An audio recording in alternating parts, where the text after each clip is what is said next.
It has been a couple of weeks of technological trouble for air travel. The FAA system, which provides safety data for pilots, went down, causing the first nationwide ground stop since 9/11.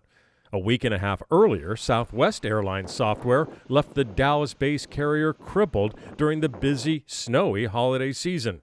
Southwest expects this debacle to cost as much as $825 million. That may be just the beginning. The story of technology was highlighted by two striking scenes of contrast just days apart.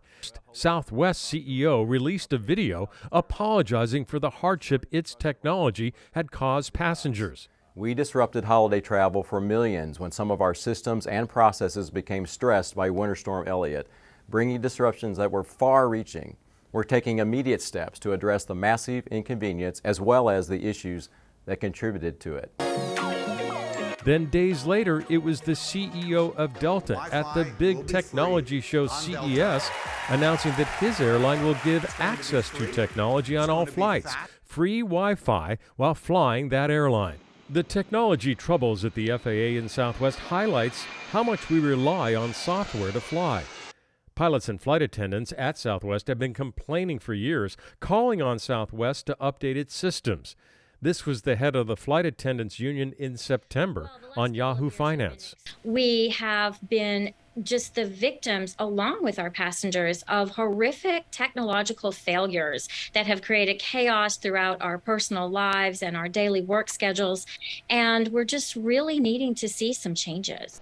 While Southwest expects a nearly $1 billion in losses for the meltdown, experts say it will also need to spend more to improve its IT. Henry Hartefelt is an aviation consultant.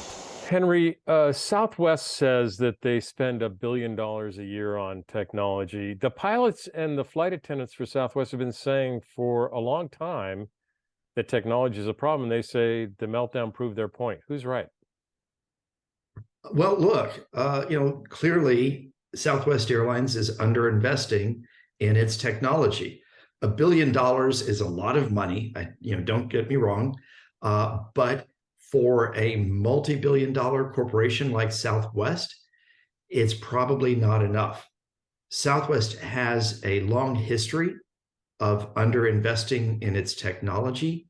And this past December, we saw that really bite the airline in its tail. And what's the motivation there? Is it worried about the quarterly report that I can't really spend the money because it'll bring my profits down a little bit, so let's put it off?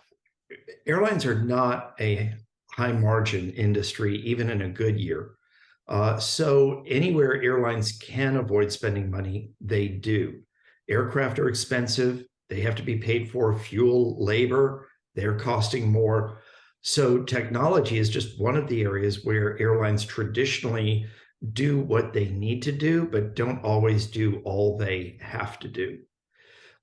And Southwest, unfortunately, has a bad reputation of underinvesting in technology. You'd think that what happened to Southwest Airlines in December 2022 happened to the airline in December 1972, when it was just a year old, because pilots and flight attendants were having to call the crew scheduling desk to get their reassignments.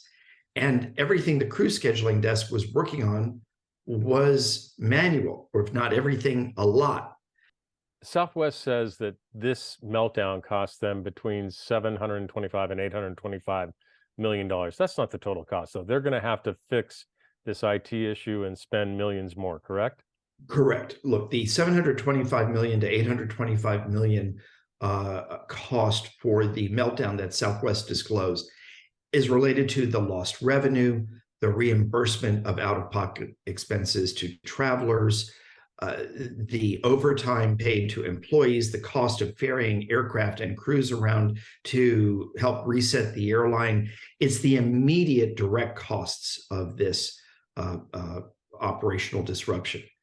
There will be additional costs related to the disruption, such as the investment in necessary technology tools and applications. Southwest just got the ability to help people rebook flights online. when the disruption happened. They should have had that a long time ago. Passengers are going to start to look at airlines not just in terms of schedule and price and frequent flyer program, but in terms of the technology tools the airline offers. Henry Hartefeld, always thank you very much. Sure. Thank you, David. Southwest Board is also investigating as the airline tries to recover and will likely spend millions of dollars additionally for new technology. I'm David Curley. That's Full Throttle.